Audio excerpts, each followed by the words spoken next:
deputados. Debatemos hoje o documento de estratégia orçamental, que inclui o cenário macroeconómico previsto para Portugal até 2016, bem como a trajetória orçamental que, com a informação hoje disponível, é possível prever. Trata-se, pois, de conhecer o que podemos esperar para a evolução da economia até daqui a 4 anos e de conhecer também a forma como o Governo pretende reduzir o crónico déficit público português até atingir um valor próximo do equilíbrio das contas públicas em 2016. Discutimos assim um documento cujo horizonte ultrapassa já o do Programa de Assistência Económica e Financeira, com que Portugal se comprometeu em maio de 2011 e que contém as projeções para o objetivo mais mediático de todo o programa, aquele a que todos, sem exceção, dão mais atenção, o déficit das contas públicas. Creio ser inegável para todos que Portugal tem vindo a cumprir, na sua larga maioria, as metas que estão inscritas neste programa, como as avaliações da Troika têm confirmado e o recém-criado Conselho de Finanças Públicas refere de forma que deixa poucas dúvidas. Creio ser também inegável a firme determinação e o forte empenho do Governo na aplicação do Memorando de Entendimento. E há também factos como o controlo da despesa pública nos primeiros meses de 2012, marcando a diferença para um passado recente, ou o forte dinamismo e a diversificação das exportações portuguesas para economias de forte crescimento fora da Europa, mostrando a capacidade de adaptação e ajustamento das empresas do setor dos transacionáveis face a uma realidade interna muito dura e exigente. São fatores que, entre outros, têm vindo a ajudar a mudar para melhor a imagem de Portugal no exterior e a reforçar a nossa credibilidade. Mas há outro fator que, no entender do PSD, tem assumido um papel não menos relevante do que aqueles que já referi na forma como Portugal é encarado no estrangeiro e que é também fundamental para que o Programa de Assistência Económica e Financeira continue a ser aplicado como até aqui.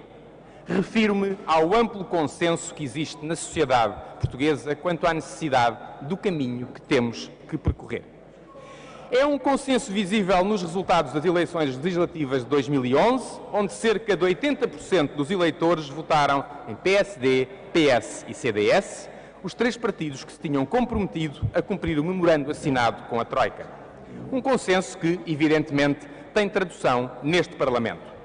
E é também um consenso que esteve presente no acordo assinado em janeiro de 2012 entre o Governo, os empregadores e um dos maiores sindicatos portugueses, a UGT, um acordo firmado para implementar as medidas que visam alterar a legislação laboral e também para promover o crescimento económico e o emprego.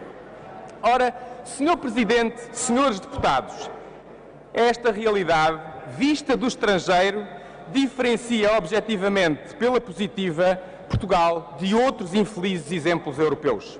O nosso país é visto como um caso exemplar que merece progressivamente mais confiança ou, por outras palavras, no qual se torna progressivamente menos arriscado apostar para investir.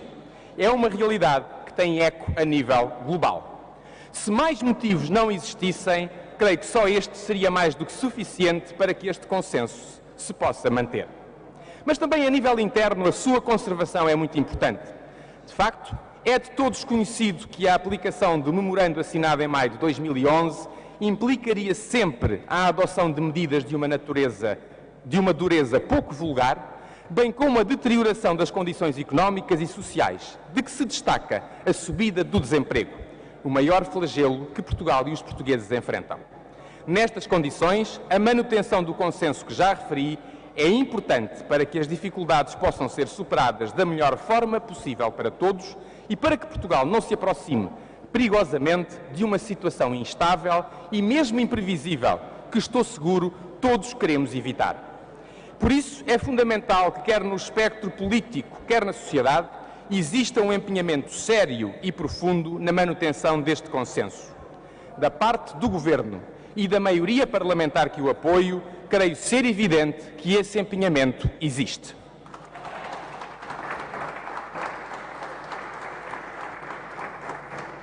Creio também ser claro que a maioria dos parceiros sociais está muito empenhada em cumprir os compromissos assumidos, destacando aqui o papel fundamental e a coragem assumida pela UGT, que a coloca com justiça na posição de poder exigir ao Governo o cumprimento de todas as vertentes, repito, de todas as vertentes, do acordo que em janeiro foi alcançado.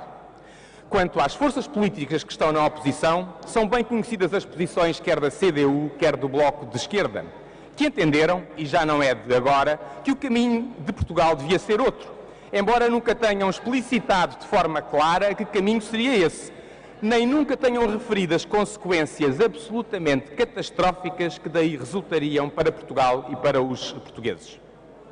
Já o caso do PS, o maior partido da oposição, é diferente.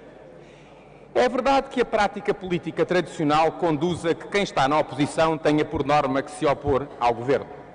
Mas a situação que vivemos não é tradicional, é uma situação excepcional.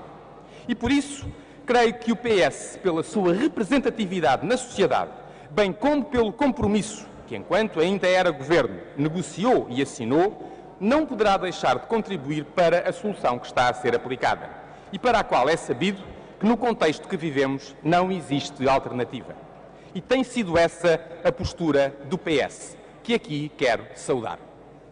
Num debate de grande importância como o que hoje fazemos, a propósito de matérias fundamentais para o futuro de Portugal, quero aqui deixar clara a postura construtiva e cooperante que a maioria parlamentar e também o Governo estão firmemente comprometidos em manter.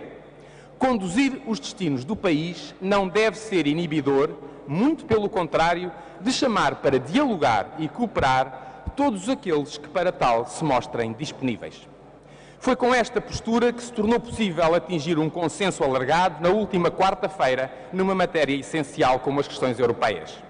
Creio que seria de todo desejável que hoje pudesse ser atingido um novo consenso, que pudesse mostrar, quer internamente, quer externamente, que Portugal é um caso exemplar. E que também mostrasse que não é a altura de desenterrar factos ou pormenores que no passado possam não ter corrido como todos desejariam, quer do ponto de vista procedimental ou mesmo de substância.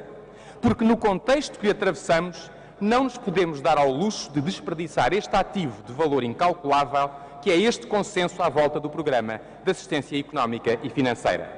É claramente o interesse nacional que está em jogo. E quando assim é, outros interesses, por mais legítimos que possam ser, nunca se lhe poderão sobrepor. Portugal e os portugueses não o merecem e nunca o perdoariam. Muito obrigado.